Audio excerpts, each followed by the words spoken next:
நம்ம எல்லாம் தங்கமா இருக்கணும். அது மாதிரி பிளான் பண்ணி என்ன சொல்ல வரேன்னா, ஒரு காய்கறி வாங்கும் போது அது மேல உக்காந்துச்சுன்னா அந்த காய்கறி ரேட் என்னவோ அதை நம்ம கொடுத்துட்டு வாங்கிப்போம். ஆனா ஒரு நகை ஒண்ணு வாங்குறேன்னா அதுக்கு மேல உக்காந்துருச்சுன்னா எவ்வளவு 10,000 ரூபாய் கூட எக்ஸ்ட்ரா ஆகும். அதிகபட்சம் இப்ப நகை விற்கிற விலைக்கு 10,000 ரூபாய் கூட எக்ஸ்ட்ரா ஆகும்.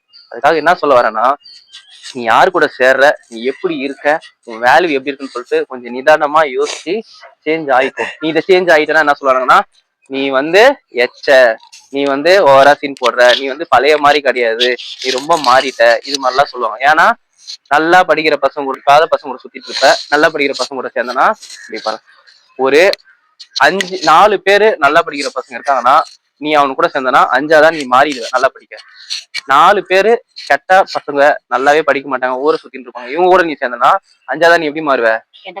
கெட்ட பசங்களாம் ஊரை சுத்துற மாதிரி மாறிடுவ.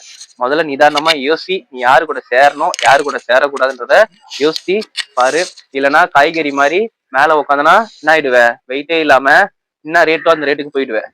ஓகேவா? நம்ம எல்லாம் தங்கமா இருக்கணும். அது மாதிரிக்கு ரோல் மாடலா இருப்பாங்க, நல்லது கெட்டதை சொல்றவங்களா இருப்பாங்க. அவங்கள பத்தி நிறைய படி, அவங்க கிட்ட நிறைய சேரு, அவங்கள பத்தி நிறைய ஹிஸ்டாரிக்கல் பண்ற மாதிரி பாரு. மாரல் ஆஃப் ஸ்டோரி என்ன சொல்ல வரேன்னா, நம்ம ஒரு தங்கமா இருக்கணும். தங்கத்து மேல ஒரு உக்காந்தால எவ்வளவு ரேட் ஏறும்? 10,000 ரூபாய் ரேட் இருக்குல்ல. ஒரு காய்கறி மேல உக்காந்தா எவ்வளவு நாள் ஏறும்? காய்கறி ஒரு வாரத்துக்கு அப்புறம் என்ன ஆயிடும்? அழுவி போயிடும். தங்கம் ஒரு வாரத்துக்கு அப்புறம்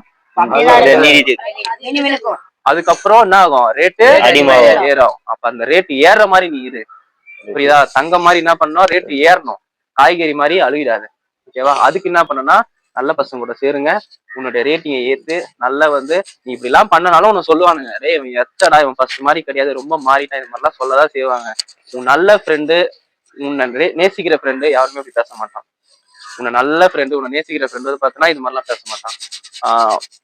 ஏதோ எனக்கு தேவைக்கு வச்சிருக்க ஃப்ரெண்டு மட்டும்தான் இது மாதிரிலாம் யோசிப்பான். ஓகேவா? அதனால ஒரு கோல்டா இரு, ஒரு அலுவன தக்காளியா இருக்காது. Okay, thank you.